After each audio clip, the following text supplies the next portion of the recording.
14. Éclairée d'une seule lampe brûlant sur l'autel de la Vierge, au milieu des verdures, l'église s'emplissait, aux deux bouts, de grandes ombres flottantes. La chair jetait un PAN de ténèbres jusqu'aux solives du plafond. Le confessionnal faisait une masse noire, découpant sous la tribune le profil étrange d'une guérite crevée. Toute la lumière, adoucie, comme verdie par les feuillages, dormait sur la grande Vierge dorée, qui semblait descendre d'un air royal, portée par le nuage où se jouaient des têtes d'anges ailés. On eût dit, à voir la lampe ronde luire au milieu des branches, une lune pâle se levant au bord d'un bois, éclairant quelque souveraine apparition, une princesse du ciel, couronnée d'or, vêtue d'or, qui aurait promené la nudité de son divin enfant au fond du mystère des allées. Entre les feuilles, le long des hauts panaches, dans le large berceau ogival, et jusque sur les rameaux jetés à terre, des rayons d'astres coulaient, assoupis, pareils à cette pluie laiteuse qui pénètre les buissons, par les nuits claires. Des bruits vagues, des craquements venaient des deux bouts sombres de l'église, la grande horloge, à gauche du chœur, battait lentement, avec une haleine grosse de mécanique endormie. Et la vision radieuse, la mère aux minces bandeaux de cheveux châtains, comme rassurée par la paix nocturne de la nef, descendait davantage, courbait à peine l'herbe des clairières, sous le vol léger de son nuage. L'abbé Mouret la regardait. C'était l'heure où il aimait l'église. Il oubliait le Christ lamentable, le supplicié barbouillé d'ocre et de laque, qui agonisait derrière lui, à la chapelle des morts. Il n'avait plus la distraction de la clarté crue des fenêtres, des gaietés du matin entrant avec le soleil, de la vie du dehors, des moineaux et des branches envahissant la nef par les carreaux cassés. À cette heure de nuit, la nature était morte, l'ombre tendait de crêpe les murs blanchis, la fraîcheur lui mettait aux épaules un cilice salutaire, il pouvait s'anéantir dans l'amour absolu, sans que le jeu d'un rayon, la caresse d'un souffle ou d'un parfum, le battement d'une aile d'insecte, vînt le tirer de sa joie d'aimer. Sa messe du matin ne lui avait jamais donné les délices surhumains de ses prières du soir. Les lèvres balbutiantes, l'abbé Mouret regardait la grande Vierge. Il la voyait venir à lui, du fond de sa niche verte, dans une splendeur croissante. Ce n'était plus un clair de lune roulant à la cime des arbres. Elle lui semblait vêtue de soleil, elle s'avançait majestueusement, glorieuse, colossale, si toute puissante, qu'il était tenté, par moments, de se jeter la face contre terre, pour éviter le flamboiement de cette porte ouverte sur le ciel. Alors, dans cette adoration de tout son être, qui faisait expirer les paroles sur la bouche, il se souvint du dernier mot de frère Archangia, comme d'un blasphème. Souvent le frère lui reprochait cette dévotion particulière à la Vierge, qu'il disait être un véritable vol fait à la dévotion de Dieu. Selon lui, cela amollissait les âmes, enjuponnait la religion, créait toute une sensiblerie pieuse indigne d'effort. Il gardait rancune à la Vierge d'être femme, d'être belle, d'être mère, il se tenait en garde contre elle, pris de la crainte sourde de se sentir tenté par sa grâce, de succomber à sa douceur de séductrice. Elle vous mènera loin, avait-il crié un jour au jeune prêtre, voyant en elle un commencement de passion humaine, une pente aux délices des beaux cheveux châtains, des grands yeux clairs, du mystère des robes tombant du col à la pointe des pieds. C'était la révolte d'un saint, qui séparait violemment la mère du fils, en demandant comme celui-ci, « Femme, qu'y a-t-il de commun entre vous et moi ?» Mais l'abbé Mouret résistait, se prosternait, tâchait d'oublier les rudesses du frère. Il n'avait plus que ce ravissement dans la pureté immaculée de Marie, qui le sortit de la bassesse où il cherchait à s'anéantir. Lorsque, seul en face de la grande Vierge dorée, il s'hallucinait jusqu'à la voir se pencher pour lui donner ses bandeaux à baiser, il redevenait très jeune, très bon, très fort, très juste, tout envahi d'une vie de tendresse. La dévotion de l'abbé Mouret pour la Vierge datait de sa jeunesse. Tout enfant, un peu sauvage, se réfugiant dans les coins, il se plaisait à penser qu'une belle dame le protégeait, que deux yeux bleus, très doux, avec un sourire, le suivaient partout. Souvent, la nuit, ayant senti un léger souffle lui passer sur les cheveux, il racontait que la Vierge était venue l'embrasser. Il avait grandi sous cette caresse de femme, dans cet air plein d'un frôlement de jupe divine. Dès 7 ans, il contentait ses besoins de tendresse, en dépensant tous les sous qu'on lui donnait à acheter des images de sainteté, qu'il cachait jalousement, pour en jouir seul. Et jamais il n'était tenté par les Jésus portant l'agneau, les Christ en croix, les dieux le Père se penchant avec une grande barbe au bord d'une nuée, il revenait toujours aux tendres images de Marie, à son étroite bouche riante, à ses fines mains tendues. Peu à peu, il les avait toutes collectionnées, Marie entre un lit et une quenouille, Marie portant l'enfant comme une grande sœur, Marie couronnée de roses, Marie couronnée d'étoiles. C'était pour lui une famille de belles jeunes filles, ayant une ressemblance de grâce, le même air de bonté, le même visage suave, si jeunes sous leur voile, que, malgré leur nom de mère de Dieu, il n'avait point peur d'elles comme des grandes personnes. Elle lui semblait avoir son âge, être les petites filles qu'il aurait voulu rencontrer, les petites filles du ciel avec lesquelles les petits garçons morts à 7 ans doivent jouer éternellement, dans un coin du paradis. Mais il était grave déjà, il garda, en grandissant, le secret de son religieux amour, pris des pudeurs exquises de l'adolescence. Marie vieillissait avec lui, toujours plus âgée d'1 ou 2 ans, comme il convient à une amie souveraine. Elle avait 20 ans, lorsqu'il en avait 18. Elle ne l'embrassait plus la nuit sur le front, elle se tenait à quelques pas, les bras croisés, dans son sourire chaste, adorablement douce. Lui, ne la nommait plus que tout bas, éprouvant comme un évanouissement de son cœur, chaque fois que le nom chéri lui passait sur les lèvres, dans ses prières. Il ne rêvait plus des jeux enfantins, au fond du jardin céleste, mais une contemplation continue, en face de cette figure blanche, si pure, à laquelle il n'aurait pas voulu toucher de son souffle. Il cachait à sa mère elle-même qu'il l'aima si fort. Puis, à quelques années de là, lorsqu'il fut au séminaire, cette belle tendresse pour Marie, si droite, si naturelle, eut de sourdes inquiétudes. Le culte de Marie était-il nécessaire au salut? Ne volait-il pas Dieu, en accordant à Marie une part de son amour, la plus grande part, ses pensées, son cœur, son tout? Question troublante, combat intérieur qui le passionnait, qui l'attachait davantage. Alors il s'enfonça dans les subtilités de son affection. Il se donna des délices inouïs à discuter la légitimité de ses sentiments. Les livres de dévotion à la Vierge l'excusèrent, le ravirent, l'emplirent de raisonnements, qu'il répétait avec des recueillements de prières. Ce fut là qu'il apprit à être l'esclave de Jésus en Marie. Il allait à Jésus par Marie. Et il citait toutes sortes de preuves, il distinguait, il tirait des conséquences, Marie à laquelle Jésus avait obéi sur la terre, devait être obéie par tous les hommes, Marie gardait sa puissance de mère dans le ciel, où elle était la grande dispensatrice des trésors de Dieu, la seule qui put l'implorer, la seule qui distribua les trônes, Marie, simple créature auprès de Dieu, mais haussée jusqu'à lui, devenait ainsi le lien humain du ciel à terre, l'intermédiaire de toute grâce, de toute miséricorde, et la conclusion était toujours qu'il fallait l'aimer par-dessus tout, en Dieu lui-même. Puis, c'étaient des curiosités théologiques plus ardues, le mariage de l'époux céleste, le Saint-Esprit scellant le vase d'élection, mettant la Vierge Mère dans un miracle éternel, donnant sa pureté inviolable à la dévotion des hommes, c'était la Vierge victorieuse de toutes les hérésies, l'ennemi irréconciliable de Satan, l'Ève nouvelle annoncée comme devant écraser la tête du serpent, la porte auguste de la grâce, par laquelle le Sauveur était entré une première fois, par laquelle il entrerait de nouveau, au dernier jour, prophétie vague, annonce d'un rôle plus large de Marie, qui laissait Serge sous le rêve de quelque épanouissement immense d'amour. Cette venue de la femme dans le ciel jaloux et cruel de l'Ancien Testament, cette figure de blancheur, mise au pied de la Trinité redoutable, était pour lui la grâce même de la religion, ce qui le consolait de l'épouvante de la foi, son refuge d'homme perdu au milieu des mystères du dogme. Et quand il se fut prouvé, point par point, longuement, quel était le chemin de Jésus, aisé, court, parfait, assuré, il se livra de nouveau à elle, tout entier, sans remords, il s'étudia à être son vrai dévot, mourant à lui-même, s'abîmant dans la soumission. Heure de volupté divine. Les livres de dévotion à la Vierge brûlaient entre ses mains. Il lui parlait une langue d'amour qui fumait comme un encens. Marie n'était plus l'adolescente voilée de blanc, les bras croisés, debout à quelques pas de son chevet, elle arrivait au milieu d'une splendeur, telle que Jean la vit, vêtue de soleil, couronnée de 12 étoiles, ayant la lune sous les pieds, elle l'embaumait de sa bonne odeur, l'enflammait du désir du ciel, le ravissait jusque dans la chaleur des astres flambant à son front. Il se jetait devant elle, se criait son esclave, et rien n'était plus doux que ce mot d'esclave, qu'il répétait, qu'il goûtait davantage, sur sa bouche balbutiante, à mesure qu'il s'écrasait à ses pieds, pour être sa chose, son rien, la poussière effleurée du vol de sa robe bleue. Il disait avec David, « Marie est faite pour moi. » Il ajoutait avec l'évangéliste, « Je l'ai prise par tout mon bien. » Il la nommait, « Ma chère maîtresse » manquant de mots, arrivant à un babillage d'enfants et d'amants, n'ayant plus que le souffle entrecoupé de sa passion. Elle était la bienheureuse, la reine du ciel célébrée par les 9 chœurs des anges, la mère de la belle dilection, le trésor du Seigneur.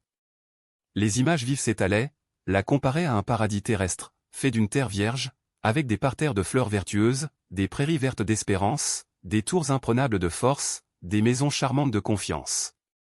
Elle était encore une fontaine que le Saint-Esprit avait scellée, un sanctuaire où la très sainte Trinité se reposait, le trône de Dieu, la cité de Dieu, l'autel de Dieu, le temple de Dieu, le monde de Dieu. Et lui, se promenait dans ce jardin, à l'ombre, au soleil, sous l'enchantement des verdures, lui, soupirait après l'eau de cette fontaine, lui, habitait le bel intérieur de Marie, s'y appuyant, s'y cachant, s'y perdant, sans réserve, buvant le lait d'amour infini qui tombait goutte à goutte de ce sein virginal. Chaque matin, dès son lever, au séminaire, il saluait Marie de sans révérence, le visage tourné vers le pan de ciel qu'il apercevait par sa fenêtre. Le soir, il prenait congé d'elle, en s'inclinant le même nombre de fois, les yeux sur les étoiles. Souvent, en face des nuits sereines, lorsque Vénus luisait toute blonde et rêveuse dans l'air tiède, il s'oubliait, il laissait tomber de ses lèvres, ainsi qu'un léger chant, l'Ave Maria Stella, l'hymne attendri qui lui déroulait au loin des plages bleues, une mer douce, à peine ridée d'un frisson de caresse, éclairée par une étoile souriante, aussi grande qu'un soleil. Il récitait encore le Salve Regina, le Regina Coeli, l'O Gloriosa Domina, toutes les prières, tous les cantiques. Il lisait l'Office de la Vierge, les livres de sainteté en son honneur, le petit psautier de Saint Bonaventure, d'une tendresse si dévote, que les larmes l'empêchaient de tourner les pages. Il jeûnait, il se mortifiait, pour lui faire l'offrande de sa chair meurtrie. Depuis l'âge de 10 ans, il portait sa livrée, le saint scapulaire, la double image de Marie, cousue sur drap, dont il sentait la chaleur à son dos et à sa poitrine, contre sa peau nue, avec des tressaillements de bonheur. Plus tard, il avait pris la chaînette, afin de montrer son esclavage d'amour. Mais son grand acte restait toujours la salutation angélique, l'Ave Maria, la prière parfaite de son cœur. Je vous salue Marie, et il la voyait s'avancer vers lui, pleine de grâce, bénie entre toutes les femmes, il jetait son cœur à ses pieds, pour qu'elle marchât dessus, dans la douceur. Cette salutation, il la multipliait, il la répétait de 100 façons, s'ingéniant à la rendre plus efficace. Il disait 12 Ave, pour rappeler la couronne de 12 étoiles, ceignant le front de Marie, il en disait 14, en mémoire de ses 14 allégresses, il en disait 7 dizaines, en l'honneur des années qu'elle a vécues sur la terre. Il roulait pendant des heures les grains du chapelet. Puis, longuement, à certains jours de rendez-vous mystiques, il entreprenait le chuchotement infini du rosaire. Quand, seul dans sa cellule, ayant le temps d'aimer, il s'agenouillait sur le carreau, tout le jardin de Marie poussait autour de lui, avec ses hautes floraisons de chasteté. Le rosaire laissait couler entre ses doigts sa guirlande des Ave coupée de pater, comme une guirlande de roses blanches, mêlée des lits de l'Annonciation, des fleurs saignantes du calvaire, des étoiles du couronnement. Il avançait à pas lents, le long des allées embaumées, s'arrêtant à chacune des 15 dizaines des Ave, se reposant dans le mystère auquel elles correspondaient, il restait éperdu de joie, de douleur, de gloire, à mesure que les mystères se groupaient en 3 séries, les joyeux, les douloureux, les glorieux. Légende incomparable, histoire de Marie, vie humaine complète, avec ses sourires, ses larmes, son triomphe, qui le revivait d'un bout à l'autre, en un instant. Et d'abord il entrait dans la joie, dans les 5 mystères souriants, baignés des sérénités de l'aube, c'était la salutation de l'archange, un rayon de fécondité glissé du ciel, apportant la pâmoison adorable de l'union sans tache, la visite à Élisabeth, par une claire matinée d'espérance, à l'heure où le fruit de ses entrailles donnait pour la première fois à Marie cette secousse qui fait pâlir les mères, les couches dans un étable de Bethléem, avec la longue file des bergers venant saluer. La maternité divine, le nouveau-né porté au temple, sur les bras de la couchée, qui sourit, lasse encore, déjà heureuse d'offrir son enfant à la justice de Dieu, aux embrassements de Siméon, au désir du monde, enfin, Jésus grandit, se révélant devant les docteurs, au milieu desquels sa mère inquiète le retrouve, fière de lui et consolée, puis après ce matin, d'une lumière si tendre, il semblait à Serge que le ciel se couvrait brusquement. Il ne marchait plus que sur des ronces, s'écorchait les doigts au grain du rosaire, se courbait sous l'épouvantement des 5 mystères de douleur, Marie agonisant dans son Fils au jardin des Oliviers, recevant avec lui les coups de fouet de la flagellation, sentant à son propre front le déchirement de la couronne d'épines, portant l'horrible poids de sa croix, mourant à ses pieds sur le calvaire. Ces nécessités de la souffrance, ce martyre atroce d'une reine adorée, pour qui il eût donné son sang comme Jésus, lui causait une révolte d'horreur, que 10 années des mêmes prières et des mêmes exercices n'avaient pu calmer. Mais les grains coulaient toujours, une trouée soudaine se faisait dans les ténèbres du crucifiement, la gloire resplendissante des 5 derniers mystères éclatait avec une allégresse d'astre libre. Marie, transfigurée, chantait l'Alléluia de la résurrection, la victoire sur la mort, l'éternité de la vie, elle assistait, les mains tendues, renversée d'admiration, au triomphe de son Fils, qui s'élevait au ciel, parmi des nuées d'or frangées de pourpre, elle rassemblait autour d'elle les apôtres, goûtant comme au jour de la conception l'embrasement de l'esprit d'amour, descendue en flamme ardente, elle était à son tour ravie par un vol d'anges, emportée sur des ailes blanches ainsi qu'une arche immaculée, déposée doucement au milieu de la splendeur des trônes célestes, et là, comme gloire suprême, dans une clarté si éblouissante, qu'elle éteignait le soleil, Dieu la couronnait des étoiles du firmament. La passion n'a qu'un mot. En disant à la file les 150 Ave, Serge ne les avait pas répétés une seule fois. Ce murmure monotone, cette parole sans cesse la même qui revenait, pareil au « je t'aime » des amants, prenait chaque fois une signification plus profonde, il s'y attardait, causant sans fin à l'aide de l'unique phrase latine, connaissait Marie tout entière, jusqu'à ce que, le dernier grain du rosaire s'échappant de ses mains, il se sentit défaillir à la pensée de la séparation. Bien des fois le jeune homme avait ainsi passé les nuits, recommençant à 20 reprises les dizaines des Ave, retardant toujours le moment où il devrait prendre congé de sa chère maîtresse. Le jour naissait, qu'il chuchotait encore. C'était la lune, disait-il pour se tromper lui-même, qui faisait pâlir les étoiles. Ses supérieurs devaient le gronder de ces veilles dont il sortait alangui, le teint si blanc, qu'il semblait avoir perdu du sang. Longtemps il avait gardé au mur de sa cellule une gravure coloriée du Sacré-Cœur de Marie. La Vierge, souriant d'une façon sereine, écartait son corsage, montrait dans sa poitrine un trou rouge, où son cœur brûlait, traversé d'une épée, couronnée de roses blanches. Cette épée le désespérait, elle lui causait cette intolérable horreur de la souffrance chez la femme, dont la seule pensée le jetait hors de toute soumission pieuse. Il l'effaça, il ne garda que le cœur couronné et flambant, arraché à demi de cette chair exquise pour s'offrir à lui. Ce fut alors qu'il se sentit aimé. Marie lui donnait son cœur vivant, tel qu'il battait dans son sein, avec l'égouttement rose de son sang. Il n'y avait plus là une image de passion dévote, mais une matérialité, un prodige de tendresse, qui, lorsqu'il priait devant la gravure, lui faisait élargir les mains pour recevoir religieusement le cœur sautant de la gorge sans tache. Il le voyait, il l'entendait battre. Et il était aimé, le cœur battait pour lui. C'était comme un affolement de tout son être, un besoin de baiser le cœur, de se fondre en lui, de se coucher avec lui au fond de cette poitrine ouverte. Elle l'aimait activement, jusqu'à le vouloir dans l'éternité auprès d'elle, toujours à elle. Elle l'aimait efficacement, sans cesse occupée de lui, le suivant partout, lui évitant les moindres infidélités. Elle l'aimait tendrement, plus que toutes les femmes ensemble, d'un amour bleu, profond. Infini comme le ciel. Où aurait-il jamais trouvé une maîtresse si désirable? Quelle caresse de la terre était comparable à ce souffle de Marie dans lequel il marchait? Quelle union misérable, quelle jouissance ordurière pouvait être mise en balance avec cette éternelle fleur du désir montant toujours sans s'épanouir jamais? Alors, le Magnificat, ainsi qu'une bouffée d'encens, s'exhalait de sa bouche. Il chantait le chant d'allégresse de Marie, son tressaillement de joie à l'approche de l'époux divin. Il glorifiait le Seigneur qui renversait les puissants de leur trône, et qui lui envoyait Marie, à lui, un pauvre enfant nu, se mourant d'amour sur le carreau glacé de sa cellule. Et, lorsqu'il avait tout donné à Marie, son corps, son âme, ses biens terrestres, ses biens spirituels, lorsqu'il était nu devant elle, à bout de prière, les litanies de la Vierge jaillissaient de ses lèvres brûlées, avec leurs appels répétés, entêtés, acharnés, dans un besoin suprême de secours céleste. Il lui semblait qu'il gravissait un escalier de désir, à chaque saut de son cœur, il montait une marche. D'abord, il la disait sainte. Ensuite, il l'appelait mère, très pure, très chaste, aimable, admirable. Et il reprenait son élan, lui criant 6 fois sa virginité, la bouche comme rafraîchie chaque fois par ce mot de vierge, auquel il joignait des idées de puissance, de bonté, de fidélité. À mesure que son cœur l'emportait plus haut, sur les degrés de lumière, une voix étrange, venue de ses veines, parlait en lui, s'épanouissant en fleurs éclatantes. Il aurait voulu se fondre en parfum, s'épandre en clarté, expirer en un soupir musical. Tandis qu'il la nommait miroir de justice. Temple de sagesse, source de sa joie, il se voyait pâle d'extase dans ce miroir, il s'agenouillait sur les dalles tièdes de ce temple, il buvait à longs traits l'ivresse de cette source. Et il la transformait encore, lâchant la bride à sa folie de tendresse pour s'unir à elle d'une façon toujours plus étroite. Elle devenait un vase d'honneur choisi par Dieu, un sein d'élection où il souhaitait de verser son être, de dormir à jamais. Elle était la rose mystique, une grande fleur éclose au paradis, faite des anges entourant leur reine, si pure, si odorante, qu'il la respirait du bas de son indignité avec un gonflement de joie dont ses côtes craquaient.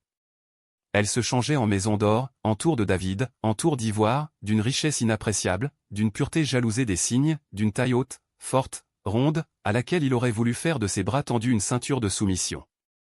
Elle se tenait debout à l'horizon, elle était la porte du ciel, qu'il entrevoyait derrière ses épaules, lorsqu'un souffle de vent écartait les plis de son voile.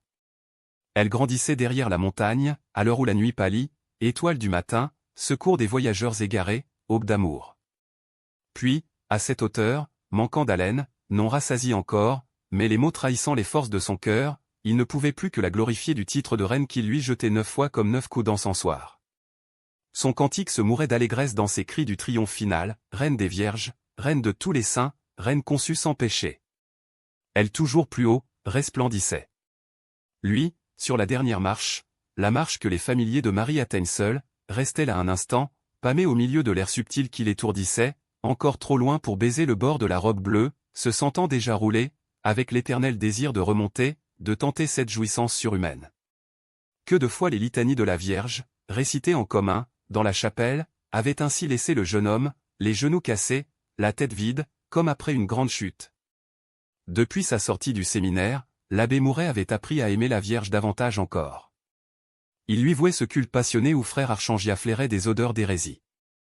Selon lui, c'était elle qui devait sauver l'Église par quelque prodige grandiose dont l'apparition prochaine charmerait la terre. Elle était le seul miracle de notre époque impie, la dame bleue se montrant au petit berger, la blancheur nocturne vue entre deux nuages, et dont le bord du voile traînait sur les chaumes des paysans. Quand frère Archangia lui demandait brutalement s'il l'avait jamais aperçue, il se contentait de sourire, les lèvres serrées, comme pour garder son secret. La vérité était qu'il la voyait toutes les nuits. Elle ne lui apparaissait plus ni sœur joueuse, ni belle jeune fille fervente, elle avait une robe de fiancée, avec des fleurs blanches dans les cheveux, les paupières à demi baissées, laissant couler des regards humides d'espérance qui lui éclairaient les joues. Et il sentait bien qu'elle venait à lui, qu'elle lui promettait de ne plus tarder, qu'elle lui disait « Me voici, reçois-moi ». 3 fois chaque jour, lorsqu'elle l'angelus sonnait, au réveil de l'aube, dans la maturité du midi, à la tombée attendrie du crépuscule, il se découvrait, il disait un ave en regardant autour de lui, cherchant si la cloche ne lui annonçait pas enfin la venue de Marie. Il avait 25 ans. Il l'attendait. Au mois de mai, l'attente du jeune prêtre était pleine d'un heureux espoir. Il ne s'inquiétait même plus des gronderies de la teuse. S'il restait si tard à prier dans l'église, c'était avec l'idée folle que la grande Vierge dorée finirait par descendre. Et pourtant, il la redoutait, cette Vierge qui ressemblait à une princesse. Il n'aimait pas toutes les Vierges de la même façon. Celle-là le frappait d'un respect souverain. Elle était la mère de Dieu, elle avait l'ampleur féconde, la face auguste, les bras forts de l'épouse divine portant Jésus.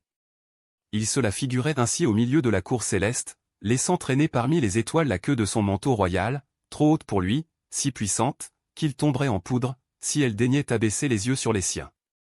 Elle était la Vierge de ses jours de défaillance, la Vierge sévère qui lui rendait la paix intérieure par la redoutable vision du paradis. Ce soir-là, l'abbé Mouret resta plus d'1 heure agenouillé dans l'église vide. Les mains jointes, les regards sur la Vierge d'or se levant comme un astre au milieu des verdures, il cherchait l'assoupissement de l'extase, l'apaisement des troubles étranges qu'il avait éprouvés pendant la journée. Mais il ne glissait pas au demi-sommeil de la prière avec l'aisance heureuse qui lui était accoutumée. La maternité de Marie, toute glorieuse et pure qu'elle se révéla, cette taille ronde de femme faite, cet enfant nu qu'elle portait sur un bras, l'inquiétait, lui semblait continuer au ciel la poussée débordante de génération au milieu de laquelle il marchait depuis le matin. Comme les vignes des coteaux pierreux, comme les arbres du Paradou, comme le troupeau humain des Artaud, Marie apportait l'éclosion, engendrait la vie. Et la prière s'attardait sur ses lèvres, il s'oubliait à des distractions, voyant des choses qu'il n'avait point encore vues, la courbe molle des cheveux châtains, le léger gonflement du menton, barbouillé de rose. Alors, elle devait se faire plus sévère, l'anéantir sous l'éclat de sa toute-puissance, pour le ramener à la phrase de l'oraison interrompue. Ce fut enfin par sa couronne d'or, par son manteau d'or, par tout l'or qui la changeait en une princesse terrible, qu'elle acheva de l'écraser dans une soumission d'esclave, la prière coulant régulière de la bouche, l'esprit perdu au fond d'une adoration unique. Jusqu'à 11 heures, il dormit éveillé de cet engourdissement extatique, ne sentant plus ses genoux, se croyant suspendu, balancé ainsi qu'un enfant qu'on endort, se laissant aller à ce repos, tout en gardant la conscience d'un poids qui lui alourdissait le cœur. Autour de lui, l'église s'emplissait d'ombre, la lampe charbonnait, les hauts feuillages assombrissaient le visage verni de la Grande Vierge. Quand l'horloge, avant de sonner l'heure, grinça, d'une voix arrachée, l'abbé Mouret eut un frisson. Il n'avait pas senti la fraîcheur de l'église lui tomber sur les épaules. Maintenant, il grelottait. Comme il se signait, un rapide souvenir traversa la stupeur de son réveil, le claquement de ses dents lui rappelait les nuits passées sur le carreau de sa cellule, en face du Sacré-Cœur de Marie, le corps tout secoué de fièvre. Il se leva péniblement, mécontent de lui. D'ordinaire, il quittait l'autel, la chair sereine, avec la douceur du souffle de Marie sur le front. Cette nuit-là, lorsqu'il prit la lampe pour monter à sa chambre, il lui sembla que ses tempes éclataient, la prière était restée inefficace, il retrouvait, après un court soulagement, la même chaleur grandie depuis le matin de son cœur à son cerveau. Puis, arrivé à la porte de la sacristie, au moment de sortir, il se tourna, il éleva la lampe, d'un mouvement machinal, cherchant à voir une dernière fois la Grande Vierge. Elle était noyée sous les ténèbres descendues des poutres, enfoncée dans les feuillages, ne laissant passer que la croix d'or de sa couronne.